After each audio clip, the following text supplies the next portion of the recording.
વરસાદથી નુકસાન થયું છે। પીપરડી ગામે વરસાદથી પારાવાર નુકસાનીનો સામનો કરવામાં આવી રહ્યો છે। પીપરડી ગામની 1500 વીઘા જમીન પાણીમાં ગરકાવ થઈ ગઈ। છેલ્લા 24 કલાકથી આ ગામ બેટમાં ફેરવાયેલું છે। શેત્રુંજી નદી નહેર નદીના પાણી ગામમાં ઘૂસી ગયા। પીપરડીથી સાવરકુંડલાનો રોડ પર બંધ થઈ ગયો છે। ગામમાં છેલ્લા 24 કલાકથી વીજળી પણ નથી। ગ્રામજનો દ્વારા સરકાર પાસે મદદની અપીલ કરવામાં આવી રહી છે। નદીના ભારે પ્રવાહના કારણે રસ્તાઓ પણ ધોવાઈ ગયા છે। તો પીપરડી ગામમાં રસ્તાનું ધોવાણ થયું છે। જમીન જે 1500 વીઘા જેટલી જમીન છે તે પાણીના હવાલે થઈ ગઈ છે। વીજળી નથી। 24 કલાકથી અવરજવરનો રસ્તો બંધ થઈ ગયો છે, જેના કારણે ગામ લોકો સરકાર પાસે મદદની ગુહાર લગાવી રહ્યા છે। રોડ રસ્તાની હાલત બદથી બદતર થઈ ગઈ છે। અમરેલી જિલ્લામાં ગઈકાલે વરસાદે તબાહી મચાવી છે। ચોમાસાના પ્રથમ જ વરસાદે સાવરકુંડલા તાલુકાનું આ છેવાડાનું ગામ પીપરડી છે। પીપરડી ગામની અંદર 1700 વીઘા જેટલી જમીન વાવેતર લાયક છે, પણ ખેતરો જે છે એ ક્રિકેટના મેદાન જેવા બની ગયા છે અને 1500 ગામની જનસંખ્યા ધરાવતા આ ગામની અંદર અનેક પ્રકારની મુશ્કેલીઓ છે। છેલ્લા 24 કલાકથી લાઇટ નથી આવી।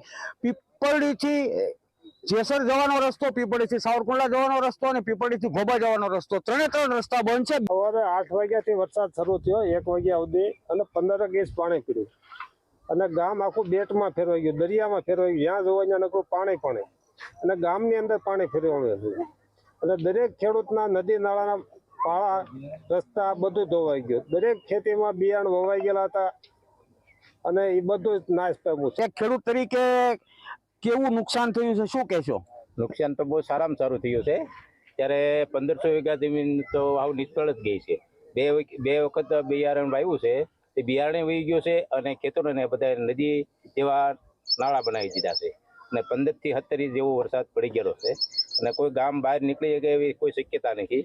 અને આ નુકસાન જમીનોનું ખેડૂતોના માટે, નાના ખેડૂત કે મોટા ખેડૂત, કોઈ પણ નુકસાન બહુ સારું થયું છે। તો તેના માટે સહાયરૂપ બને સરકાર વહેલી તકે। આવો ક્યારે વરસાદ થયો હતો?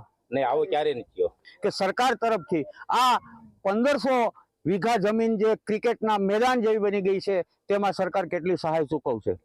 સૂર્યકાંત ચૌહાણ, સંદેશ ન્યૂઝ, અમરેલી।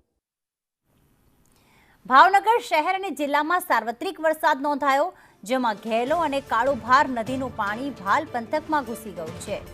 પાળિયાદ અને દેવળિયા ગામ સંપર્ક વિહોણા બની ગયા। નદીના પાણી ફરી વળતા ભાલ પંથક બેટમાં ફેરવાયું। દેવળિયાથી પાળિયાદ જવાનો રસ્તો પણ બંધ થઈ ગયો છે।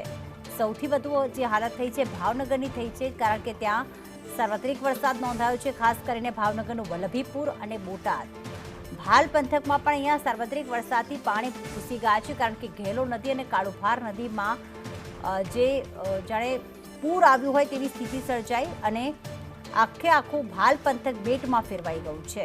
હાલમાં ભાલ પંથકના દેવળિયાથી પાળિયાદ જવાનો રસ્તો પણ બંધ થઈ ગયો છે।